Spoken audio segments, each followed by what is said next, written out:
Hello, everybody, and welcome. Is another edition of Let's Talk Broncos. LTB Muse is already. He's got the it down pat. The intro. Shout out to you. I love LTB Muse. Um, Thank you guys for joining us tonight. This is going to be a really fun episode. We are doing stock up and stock down from yesterday's game. I just went through the film, at least a little bit, and I am ready to talk Broncos. Zach, how are you doing today, man? Yeah, same boat. Gotta watch a little bit on a quick little. I haven't done all 22 yet, to be fair, but watched it back through on condensed early this morning. That's the upside of waking up at 4 a.m. with Broncos anxiety. It's like, oh my god, I guess I gotta watch the condensed version right now. So yeah, I feel ready for it. I'm gonna have an article dropping soon. Working 9 to 5 and whatnot. So taking me a little longer than normal, but I should have that dropping tomorrow morning. I'm hopeful. So everyone, stay tuned for that. If you're listening to this on podcast, it'll be up. Hey, while you're talking about the 9 to 5 thing, Zach, I want to give a quick shout out to everybody part of Let's Talk Broncos. If you're a fan, if you're part of Twitter, you know it.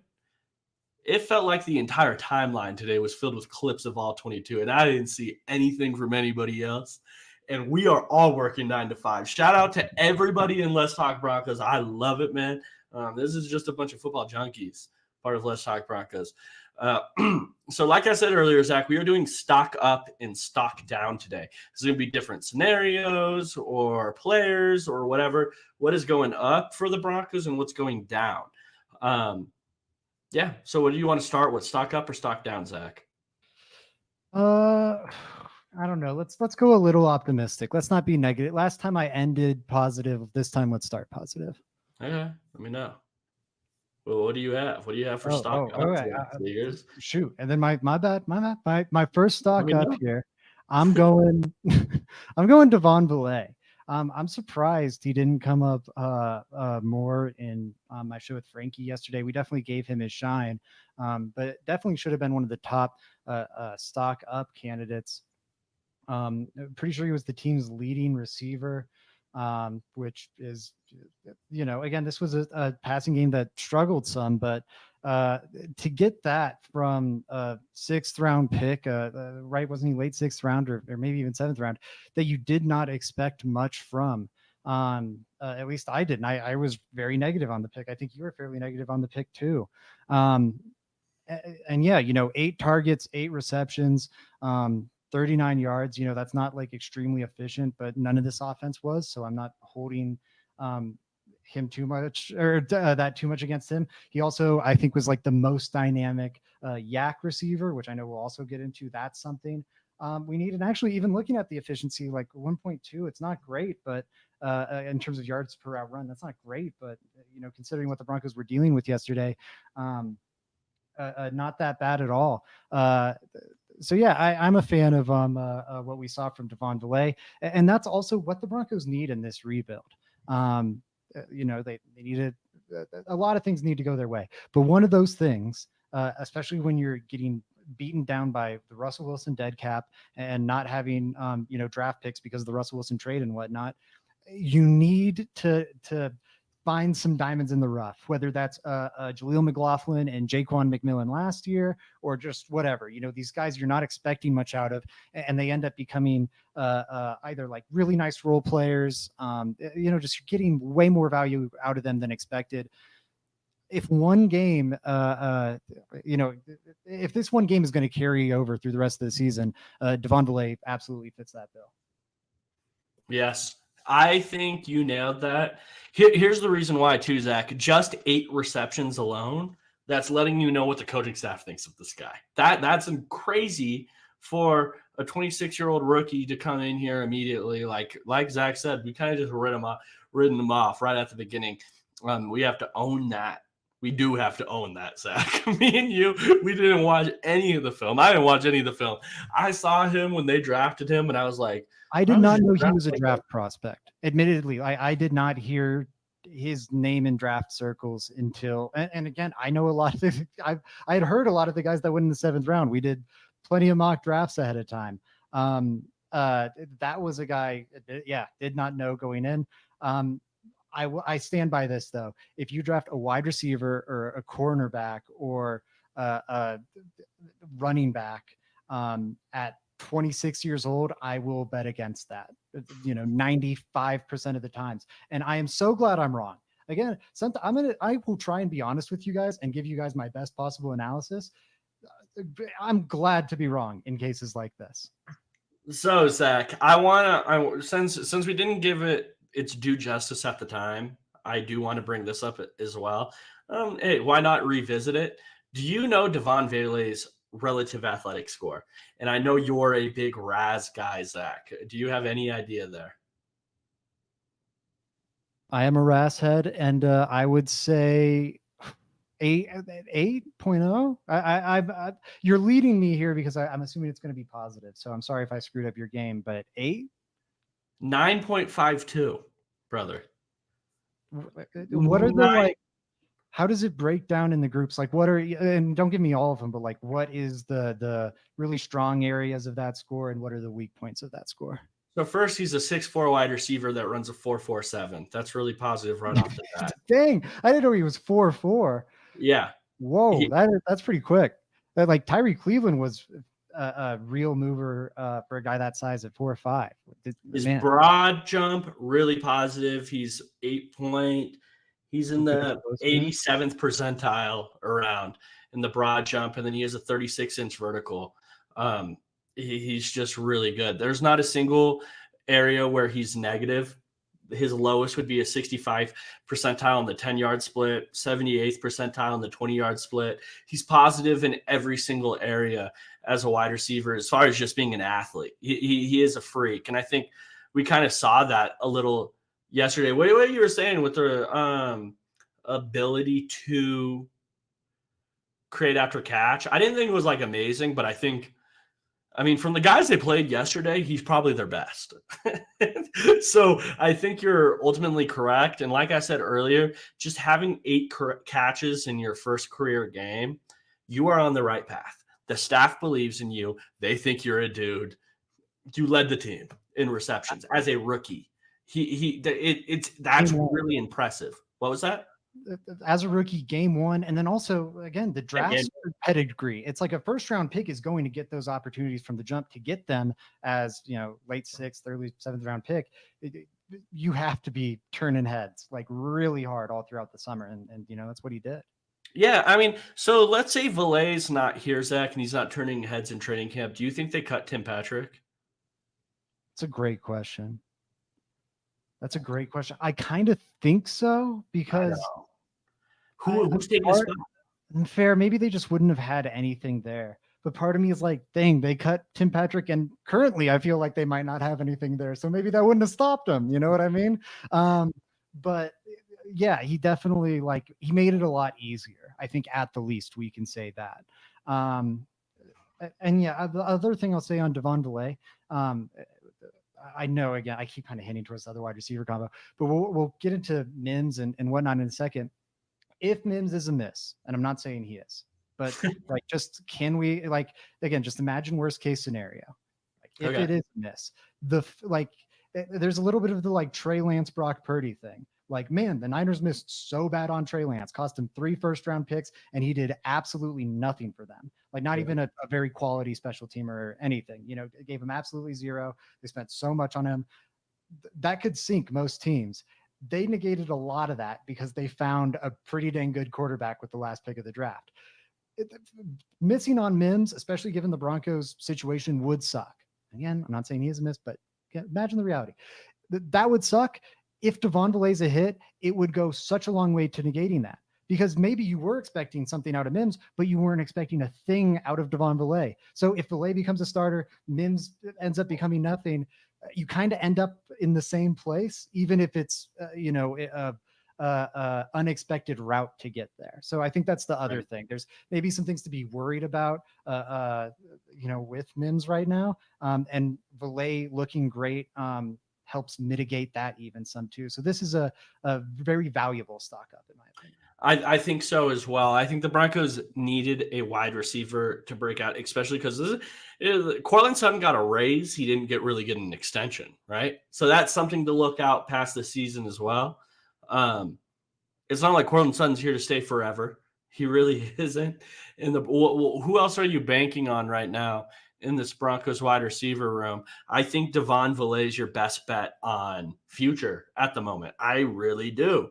So it's a big deal that he's looking good. Zach, my stock up after watching the film. I have to give the guy credit. It's Luke Wattenberg. I didn't think he looked bad. I didn't think he. I still don't think he's like an amazing center or anything, but hey, what were our expectations for Luke Wattenberg this year? Exactly. Like, was it anything? I think it was mostly, I have no idea. I'm leaning towards this probably doesn't end up well. To look okay, passable, average, this is good for Luke Wattenberg. He was hitting his land points well. I still don't think he's a very powerful guy. He's not going to drive you back into the second level. You're not going to see any. If you watch Michael Orr in The Blind Side, his character was pushing people through bleachers. This isn't this isn't Luke Wattenberg. But what he is going to do is be smart. I think he's going to play his position well. Like, what I mean by that is, if the ball is coming towards the left side, he's going to make sure his body is blocking that off so the ball carrier can get past him. That's the type of center you're talking about there. Meanwhile, I think he's a pretty good pass protector from what I've seen so far. The center usually doesn't have that much responsibility in comparison to tackle and guard. In pass protection, you just don't see many head ups. It's usually a four-man rush and either the guards crashing down on you. It's very rare the center's one-on-one with a really good interior defensive lineman in pass pro. I will say that. But he looks smart. He looks good. I haven't seen him deal with power yet where he's just getting driven into his quarterback. I think he's looked pretty good. So it's stock up for Luke Wattenberg. I am hoping, and if he continues to play like he did today or yesterday, he's going to be a serviceable center this year. Yeah, I'm with you there. I think it was a very pleasant surprise that I don't know. It was like you said, he didn't.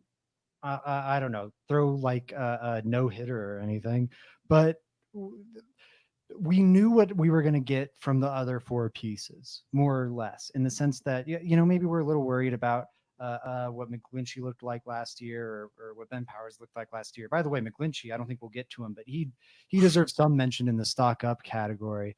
Yeah, shout out to you, Nate Hackett. Anything for a fan. Our chat is hilarious, by the way. I love our chat. Yeah, appreciate y'all in the chat. Good, but you knew kind of. Sorry, Mike McGlinchey. He deserves some praise for looking like maybe he's turned it around this season. So that was nice in this game. But anyways, you kind of knew those other four pieces were at least going to be solid, even if they weren't living up to their contracts. The question was going to be center, and if that was going to be just the thing that sunk this whole operation. All you need from Luke Wattenberg, in my opinion, is just like be fine. And I think he was exactly that. Bo Nix was asked to drop back 55 times, 51 times, which is tied for the second most in the league. And he held up incredibly well. Considering that, only allowing 2 pressures on the quarterback, out of again those 51 snaps. PFF has their pass blocking efficiency rating, which none of these things are perfect, but kind of how many pressures, sacks, quarterback hits, whatever, are you giving up on a per snap basis? And he's 19th there, which again for your first game against a Seattle defensive line with a lot of talented interior rushers, Leonard Williams, Draymond Jones, Byron Murphy Jr., their first round pick, who a lot of people had as a top 10 player in this class. I think it was really promising to see that from him. Yeah, he's not a greater or a road grader in the run game, but you had the clip, of him pancaking the one guy. Like, I think he's I don't know. All he needs to do is be fine, and I feel a lot more confident he's going to at least be that after this debut. Yeah, that's a big deal. If the Broncos, how many more years does he have on his deal? Is it 2? It must be 2. I think it's 2, if I'm not mistaken here. In 2 years of serviceable center, really cheap because this was I think a 6th round draft pick at the time out of Washington, Luke Wattenberg. That helps. You can't pay everybody on the offensive line. And right now they're paying everybody outside of center. We'll see what happens with Garrett Bowles after this year, but it just doesn't make sense to do that. We have a super chat, Jack M. Shout out to you. Still praying that Seattle runs the ball. Just thanks. Yeah, this was Mario and Pat were doing this. Pat, if you LTB Muse posted on his Twitter, if you guys want to go follow him and see it. Mario was like, or Pat was like, I pray Seattle runs the ball. Hey, listen, man, the Broncos played the run great in the first half. It kind of kicked their ass in the second half.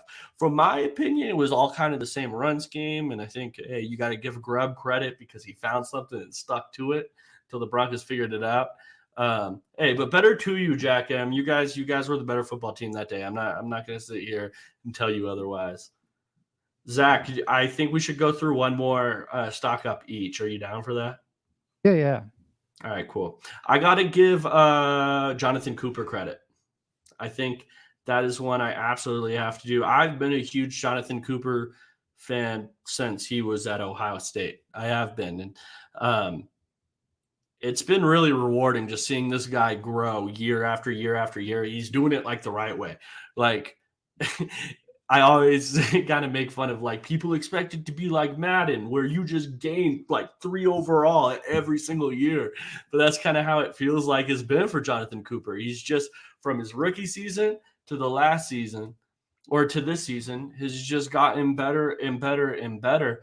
And the Broncos beat the hell out of George Fant and the other guy that came in at right tackle for Seattle after him. Like they were relentless, and most of that came from Jonathan Cooper. Pound for pound, it was him or Zach Allen as your best Broncos defensive lineman, and that unit was dominant for a lot of that game. Absolutely dominant. So I got to give credit to Jonathan Cooper. I really hope this continues during his it's his payday year, right? I hope this continues and he gets a bag. This is a dude that was a 7th round draft pick. So you just hope that continues. What do you have to say about Jonathan Cooper, Zach? I mean, it was insane. Really quick, the super chat from LTB Muse. I'll just grab it before I get into my point. LTB Crew, let's podcast. Oh man, I'm so slow on that. LTB Crew, let's podcast. I appreciate you. Let's Talk Broncos Muse for all your support. With the super chat, but also just on social media and whatnot. It's a lot of fun. Hey, I want to give a shout out to his Twitter real quick. You have that off the top? Is LTB_Muse. Please go follow. If you're a fan of this podcast, go follow Let's Talk Broncos Muse. This guy is putting out all the Let's Talk Broncos content. He's amazing. So make sure you're going to go follow him. He's fighting our battles. He's doing a lot of stuff out there. Like this is like first string warrior right here for the Broncos. He's out there fighting battles for us. He's doing everything. Shout out to you, man. Zach, go ahead, man. Sorry, I didn't mean to cut you off. No, you're fine. So some people might remember a stat I cited hyping up Jonah Ellis using the pass rush productivity metric. Again, another PFF stat looking, at just what are you producing as a pass rusher, pressures, quarterback hits, quarterback sacks, weighting towards sacks and hits on a per snap basis. Micah Parsons led the league last year with a 12.5, which again, just absurdly productive. In the preseason, Jonah Ellis was at a 25.0. And I acknowledge that's not going to carry into the regular season. This is obviously. But what a promising start. That's he's got a long way to come down and still be an awesome pass rusher. So very promising start there. But double the level of productivity on a per snap basis that Micah Parsons leading the league had last year. Jonathan Cooper in this first game is at a 26.2, I believe. I clicked off. I don't remember the decimal right now. I'm looking back at 2023 to compare it on another front. He also had a 29% pass rush win rate. Last year, Myles Garrett led the league with a 27.5%. Micah Parsons there in second with a 24%. Bryce Huff in third with 22.9, Aaron Donald in fourth with 22.5. Like it's ridiculous. And I'm not saying, oh my God, he's Nick Bosa now. Like, no, but he had a game where he played like a damn defensive player of the year. And he deserves all the flowers for that. He, was a man possessed. It was an awesome performance, probably the best game of Jonathan Cooper's career. If he can be anything, again, if he can be a third of this, he is going to be a Pro Bowl level pass rusher. If like just looking at that like pass rush productivity metric, that's how awesome a game it was. So I'm hyped. I'll tell a story, guys, real quick. Just because I think the fans would find it interesting. When I was at Senior Bowl, right? When I went to Senior Bowl, I was down there in Mobile, Alabama. I was at a bar. I was having some oysters and a beer. And I was down there alone, and I got a conversation with the dude next to me. And as I was talking to him, I just happened to find out he is an NFL defensive line coach. I won't tell you which one because I don't want to blow the guy's spot up. But he was like talking to me. I was talking to him a little bit about Let's Talk Broncos. Hopefully I could get him here on the podcast one day. That'd be fun. But he's like, yeah, you guys have a pretty good defensive line down there in Denver. And I was like, yeah, who are you thinking about? He couldn't name anybody, but who he did name was Jonathan Cooper. And he was like, that dude's a stud. He said, that dude is a stud. I love his game. Went on and on and on and on and on about Jonathan Cooper's game. And I was like, damn, man, I think we're probably underappreciating this guy down here in Denver. And like I said earlier, it's every single year he's gotten better. It just feels like it's another step this year. I just had to get that story off real quick. But Zach, what's your next stock up? Yeah, I'll just throw one last one. I didn't compare him to other people with this small one game sample. Again, the only people in front of him in terms of pass rush win rate in this one game sample are Myles Garrett, Dexter Lawrence, Aiden Hutchinson, and then a weird entry, Yaya Diaby. But that Washington offensive line is pretty brutal, and he kind of just bullied him around. But yeah, still leading the league by a comfortable margin in pass rush productivity. Again, even in this one game sample, Dexter Lawrence is number 2 in the league right now at 17.5. Again, Cooper's at 26.5. So just like absurdly good game, man. I really hope he can just kind of keep any semblance of this up. That's really exciting to me. My stock. I'm gonna keep this one up for the rest of the podcast. Sorry, Zach. I did not say that. You know what? I would say Riley Moss, but I already shouted him out as my stock up yesterday. So let's go with Mike McGlinchey, who we didn't get into too much. But you know what? I thought he was maybe the best player on that offensive line, maybe the best player on the offense, period. And he was maybe the biggest disappointment on that offensive line a year ago. And the guy that everyone was going, oh my God, we paid this guy, X amount of money over all these years, and he looks below average. I thought he was a asset yesterday.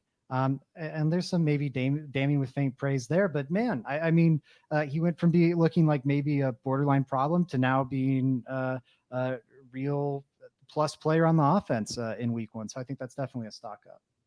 Yeah, no, I think that is definitely a stock up. I think that's good. We got 2 offensive linemen out here, Zach. It's a beautiful thing here for Let's Talk Broncos.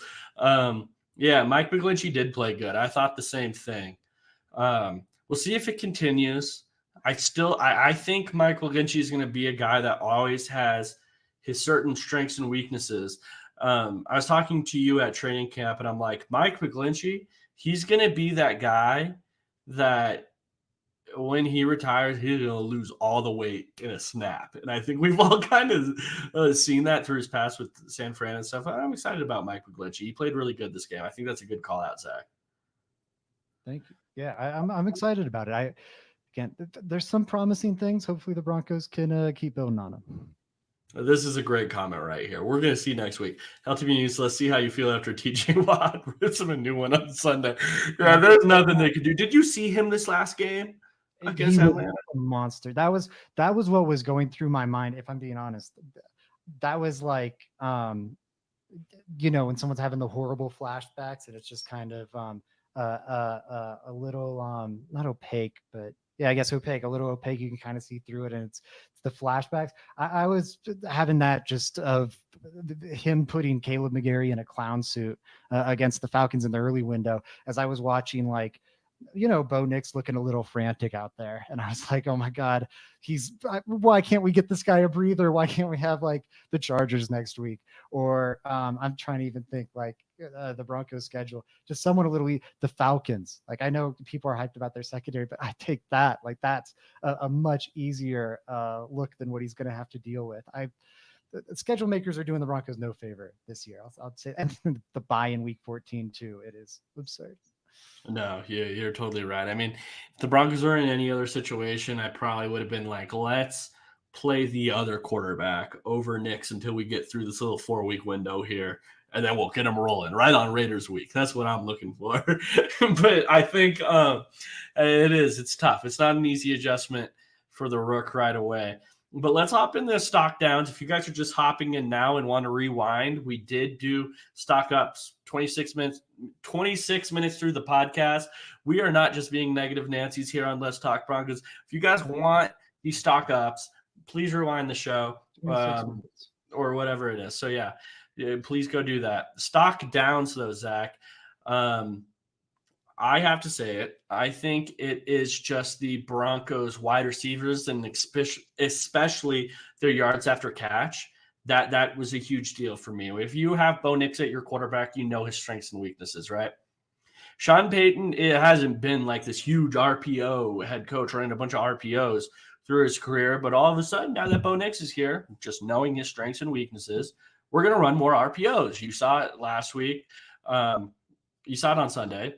And I think just with the quick game, with the RPOs, you're going to need more explosion from these wide receivers.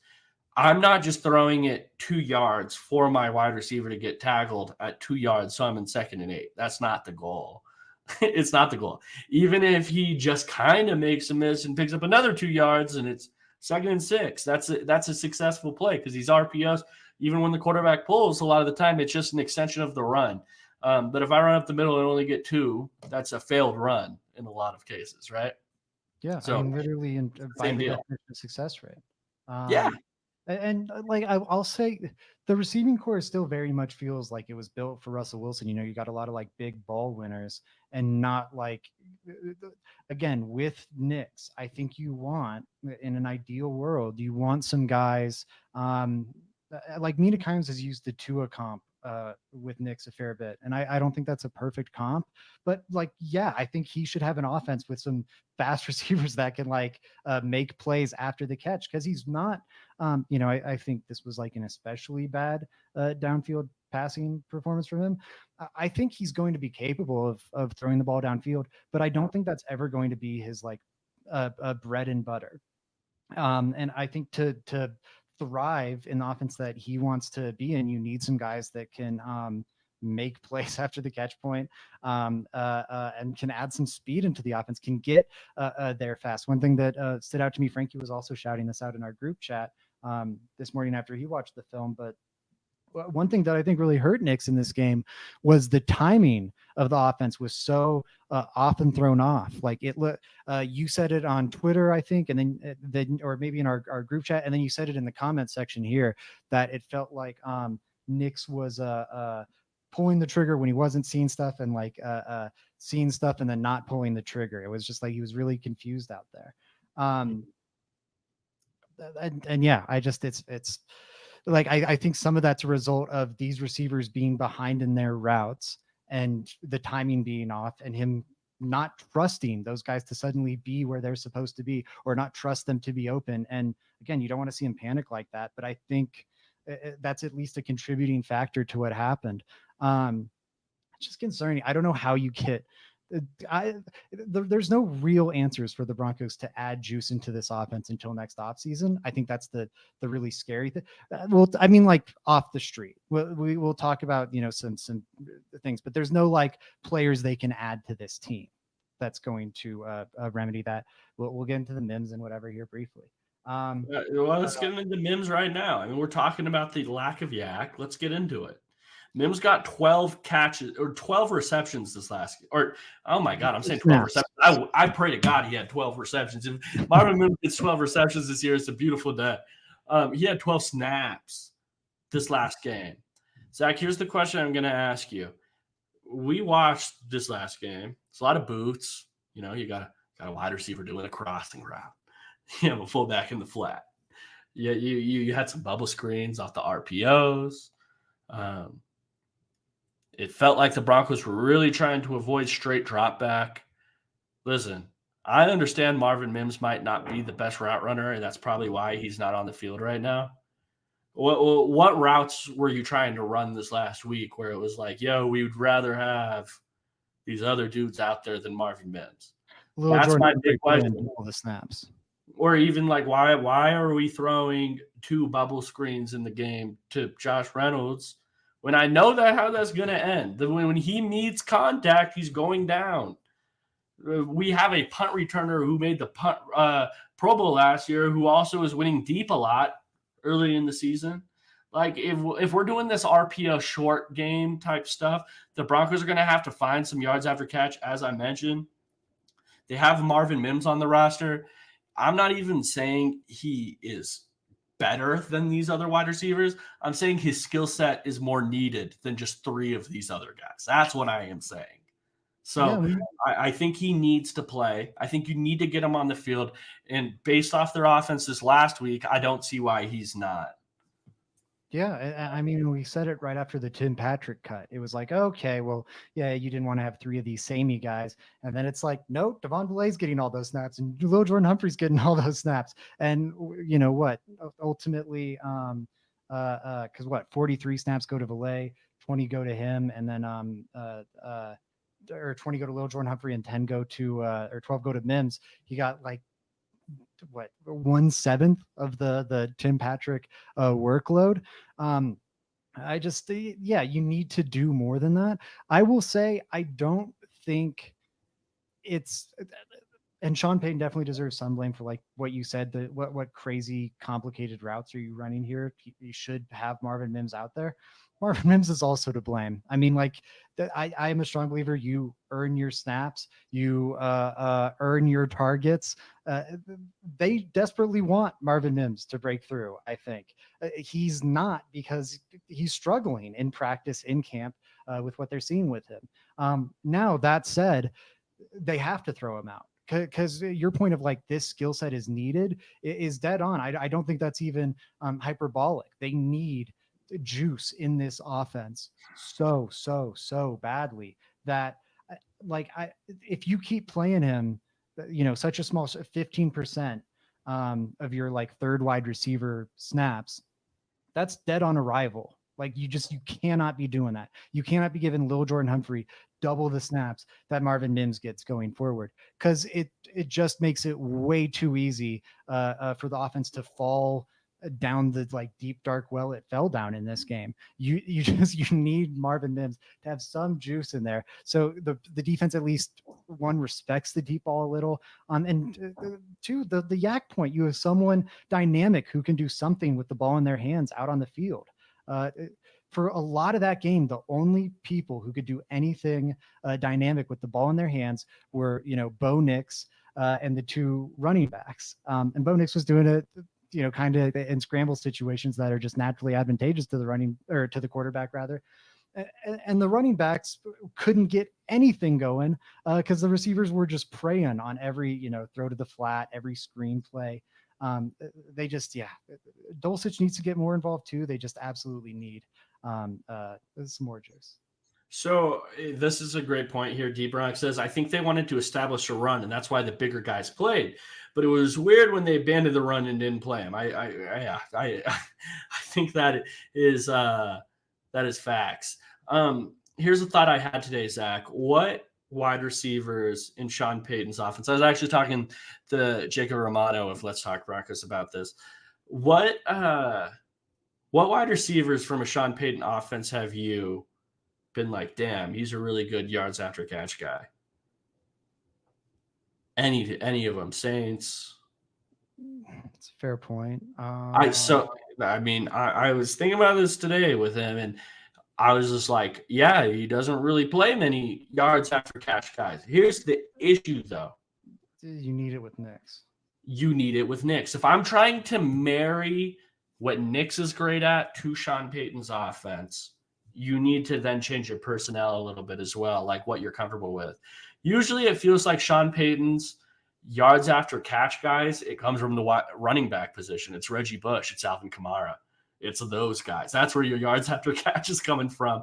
With Knicks, you're going to need some wide receiver yards after catch. You just are. Yeah. Just quick, I'll respond to Alex here. Who is saying that? The Denver Broncos are saying that with their actions. There's a old phrase, actions speak louder than words. Coaches very rarely go directly to the press at a press conference and go, yeah, man, Mims looks bad. I don't know what to tell you. He's not picking it up. He's behind schedule. I really don't like. That's very atypical. Not that it never happens, but it's very noteworthy when it does because it happens so rarely. When you do that, you're sending a message. If it, like that, exactly. Who is saying that? Lil Jordan Humphrey was on the practice squad for the Denver Broncos on Thursday or whatever. He gets activated Friday. He plays double the snaps of Marvin Mims. Devon Villay is a rookie. They drafted in the 6th round, late on day 3, right? And Marvin Mims is a second-year player they traded up for in round 2, and Devon Villay is playing 4 times the snaps that Mims is. The Broncos staff is telling you this, not with their words, but with their actions. Yeah, well, and then also, hey, listen, I don't think Zach can definitely vouch for me here, and I'm not boosting myself up. This is actually down, but you aren't going to find a bigger Mims supporter than me going into the second year. I was huge on Marvin Mims. You loaded up. I did. I loaded up. I thought it was going to be a big year for him. And then what did my change? Did my tune change after that first couple training camps I went to, where I was like, man, I haven't seen Marvin Mims stand out much. Like it's scary. You're sitting there like one of these people who fell for the Chase Money glitch. Yeah, I was like one of those. I was loaded up. You're like, damn, I got a free 30K, man. This is awesome. And now it's like the IRS is calling me. Yeah, no, it was like that. It wasn't great. It wasn't great. I just yeah, I think LTB Muse is right. I don't know if I'm selling my stock either, because I do think he's going to have to play this year. They're going to have to play him. So that's really we're going to see whether that was a staff mistake or a Marvin Mims just isn't good mistake. Like that's when we're going to be able to tell. Do you have another stock down you want to give us, Zach? Yes, I do. Sorry, I totally dropped my phone. People did fall for the Chase Money glitch cow. I 1000%. Another stock down. We got to talk about Bo Nix. You know, like I think that's definitely a stock down. We were like, and I came into this game saying, you know, I expected it to be rough, and I think he was still a good bit under expectation. You know, yeah, he's one of 6 quarterbacks since the merger. I mean, I disagree. He's just keep going. Yeah, sorry. Knicks. I just think it was a rough game. You know, by some metrics or like yards per attempt, for example, it's like the 6th lowest yards per attempt since the merger, which is like a really long time, and a lot of different eras of like passing offenses and different styles and whatnot, and quarterbacks making debuts and all that. You know, by some metrics, I think it was also a little more fine. And you know, like it's all good.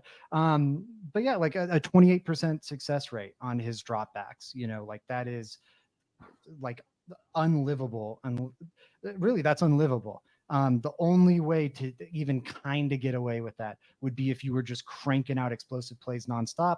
And to the point we just made about the weapons, it's going to be very, very difficult to do that. You know, I think you have to do like just play a little to your weapons and build a little more like verticality into the offense, even if it's not ideal for Knicks, but like that's not a great solution. I don't know. I'll own that this is a rough spot for Knicks all around, but also, man, he did not live up, I think, to our expectations. I think people are understandably more concerned about him now than they were 48 hours ago. I'm optimistic that he's got good coaching to get him back on the right track, and hopefully we see a solid performance against the Steelers. But yeah, I would be lying if I said I wasn't like very anxious about what we saw yesterday. Okay. Yeah. I mean, so I think people want you to lie to them a little bit, honestly. Shout out to Let's Talk Broncos viewership. I am not saying that to you. I'm saying a lot of other people. And I mean, I think I would be lying to people if I were like, yeah, Knicks was great yesterday. So I think we do have to put that on stock down, right? Because he did make mistakes. I think Robbie put it perfectly. Like everything I felt like he was going to be really good in or comfortable in this last game, he just wasn't. He was an all around kind of mess in all the areas. Now, I don't want it to feel like I am predicting the future there and being like, Bo Nix is going to continue to be that for the rest of his career. It's not what I'm saying at all. I'm doing a stock down for yesterday's game. that's what the stock down is for. And yeah, I mean, I think Broncos country just needs to look for week to week improvement from Bo Nix. I still have faith. I felt like the lights were just really bright for him yesterday. He was struggling with the game speed as well. I mean, it would be disingenuous to me. I tweeted before the game. I was like, hey, I'm not going to be shocked when all the context is lost in a first game in Seattle against Mike McDonald, and Bo Nix doesn't play good, and he didn't play good. I just felt like he would play a little better than what he did this last game. So I don't know. I think stock is definitely down, but I'm not selling my stock on Bo Nix. I think it's the first game, and if you're selling your stock this early, you're just I think you're overreacting. I think I would say by, I don't know, week 6, if he looked at this like he was the exact same guy, I would be okay selling my stock. Yes. I think right now it's way, way, way, way, way too early, especially knowing the circumstances of this game. So yeah, I'm gonna give it more time for sure. And I fully agree with that. Part of it to me looks like it just spiraled for him like really fast, really early. And like that's definitely ominous in some ways. But also like you look at the like and D Bronx and I have been going back and forth about this, but like there were hints of in that Colts game, sometimes his footwork was sloppy, and that would lead to like inaccurate throw. When that was like too far in the dirt or whatever. He was not missing. I think at any point in the preseason, like he was missing yesterday. I don't. Also, we were all talking throughout the preseason about how comfortable he looked, and then he gets in there and looks just like wildly uncomfortable. I'll also say a lot of the things we talked about in that first Colts start, where he was a little frantic with his feet, which, I mean, it was dialed up to 11 in the Seahawks game, but that's probably like the single biggest knock I'd have on that debut.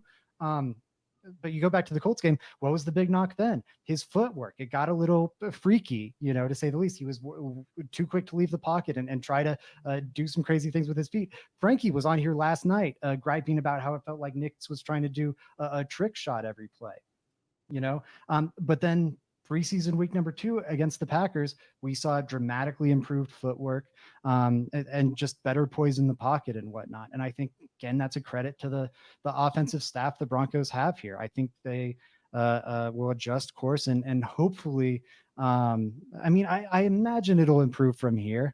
It's just how much will it improve? Because this is a troubling start. Yeah. Yeah, I mean, it was a really bad game. That's for sure. I think they would be disingenuous if we came on here and said anything else. Last stock down for me, Zach. I want to talk about Javonte Williams. I still think Javonte Williams is a running back his last year, if I'm being honest. He's missing holes, in my opinion. His eyes are all over the place. I don't think he's really seeing things. If it's an inside zone, best believe my boy's bouncing that outside. It doesn't matter what's happening on the offensive line. My boy is bouncing that outside, and he can make a guy miss on the outside, but it's just not good process. A lot of the time it results in it's worse results when he does it. You need to be able to see. So I have Javonte Williams here. I don't see a huge difference in his game from this last game to what I've seen years in the past, or especially this last year. I just don't. I think when you aren't breaking tackles at like a top 5 ever rate, you need to be able to read the field at least somewhat. And I'm struggling with that with Javonte. I don't know. I don't know where to be on this one. And people who listen to the show a bit will know my Javonte Williams bias, so that absolutely could be leaking in here. I don't know if it was a stock down for me. Like, I agree with your take ultimately. He still doesn't quite look, like the guy he was his rookie year in terms of breaking tackles. And if that's a big problem if the vision doesn't really come along. Like he got away with the vision problems before because he was just, again, like a historically dominant athlete. His missed tackles force numbers are the best that rookie year are the best all time, up there with like Marshawn's best season, Nick Chubb's best season. So it was phenomenally special, and that's what allowed him to get away with the vision stuff. Now he doesn't have it, and that same dramatic ability, and it's a problem. But I don't know. I still like it. I feel better about Javonte Williams today than I did. I don't know, like after the training camp or whatever, or after preseason. I thought we saw some good flashes of physicality. It's not back to 2021. It's not to the point that I think he's going to get re-signed after this season. I imagine at this point, they'd let him walk. But I do feel better about him than I did. I'm trying to get his missed tackles forced numbers right now. Yeah, 3 missed tackles forced on 8 snaps. Like, that's a pretty, dang ridiculous rate right there. I'd have to, run the numbers. I don't think that's that different from what he was doing in his rookie year. Yeah, it's just like it resulted in 8 carries for 23 yards, 2.9 yards a carry. Like, you still are going to have to read the holes and make the correct read. Like, that's still important. I think I think he's good in a lot of areas. I think he's a really good blocking back. I think he's pretty good out of the pass game as well. I'm a check down guy, that is. I don't think you're running very complex routes with him. But yeah, I mean, that's great. If he can force tackles, imagine that he might actually be really good if the critique stands. I'm just saying, I think, I don't know. I feel a little better about Javonte than I did. I feel like this was a version of Javonte, I don't know, closer to what we want to see from Javonte than what we got last year. And for that reason, it's hard for me to put him in stock down. But I agree with your notes. The Broncos need to run gap power with him every single time he's on the field. And I know that starts to become like too much of a tell, but I mean, not really. Just when he's on the field, you start doing more power. Like, seriously, when this guy is doing an inside zone or something like that, it's without question he's bouncing it out. It doesn't matter what's happening. We're not finding a cutback ever. That's not even in his arsenal of things to do. It isn't. He's been here for enough time now. I've seen it. He's bouncing it out. And now it's one-on-one with DBs and stuff like that, which I like. But I wish that was just more of, hey, the cutback isn't open, so now I'm bouncing it outside and I'm trying to go break tackles instead of taking the yards that are actually there. It just gets frustrating sometimes. That's all. I think he's a very talented player. I just wish he had better vision. And I think the Broncos run game would be a lot better for it. Zach, here's a little prediction. Sean Payton, the Broncos, or Sean Payton in particular, and George Payton, both of them, in different times, has spent high capital on running back. I looked at free agents not too long ago. I don't see any free agents out there. So, hey, maybe keep an eye on a second round or first round running back for the Broncos. Oh I know man, you you would better lose not. your mind, but I think that's a possibility. And it's something Broncos Not fans should in the keep in first. mind as something that could happen. Man, pan Sean Payton or whoever's making that draft pick if they take a running back in the first round. Just like it's never a great idea. I think it can be fine. It's just like this roster isn't in that play. I just talked about the Devon Valet thing. That's great because of like the surplus value it creates. It helps you dig out of this dead cap hole. You draft a running back in the first round, they're already one of the 10 highest paid running backs in the league. If they're not a top 10 running back, like if they're just a good player, it's kind of a miss. The only way you're getting surplus value is if it's like Bijan Robinson. Like even Jahmyr Gibbs, probably like he might be living up to his contract value, but he's not creating surplus, especially like this Broncos team needs a tackle next year unless they re-sign Garrett Bowles. We just spent a ton of this show lamenting like the lack of juice at receiver. I mean, there's some dudes in this draft. What are we doing here? Defense, this I think the defense could maybe use some more bodies. That would be my thing. I would be very, just knowing how much help this roster needs, I'd be upset if they went running back high. Again, I'm not advocating for it. Don't kill the messenger. I am just telling you, Broncos country, keep an eye out for it. I've seen George Payton draft first round, second round running backs. I've seen Sean Payton draft many of first, second round running backs. I would not be shocked. That's all. Guys, well, I think that's it for Let's Talk Broncos today. The game is on. We're in the first quarter right now. It looks like the Jets have the ball. I do want to watch this game. It's a great game.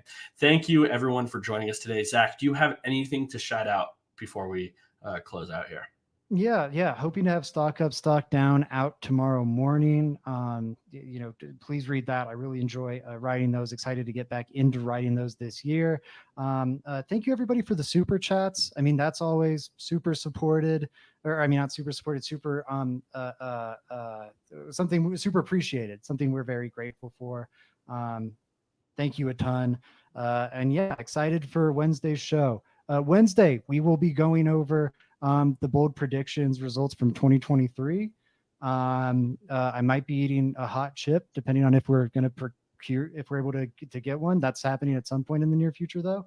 Right now, a little teaser, through 12 weeks, Joey has a 1-point lead in the 2022 standings. Yes, and I also want to shout out, I won the 2022 bold predictions episode. I'm still waiting for my trophy. I sent my address out to Bree and Zach. They're a year late on it. Not only did they dispute it for an entire year, Zach was claiming a win. It took LTP Muse to come in here and set the record straight on that situation. I'm still waiting for my trophy right now. Zach's making all these crazy arguments. You're not going to get it. The trophy didn't exist when you won, so you don't get a trophy. Yeah, well, you disputed it the entire time. Argument. Yeah, listen, it was a fumble in the 49ers game, apparently. I'm going to sign out. Shout out to everyone that joined tonight. Love you guys. Tell a friend to tell a friend. Listen to Let's Talk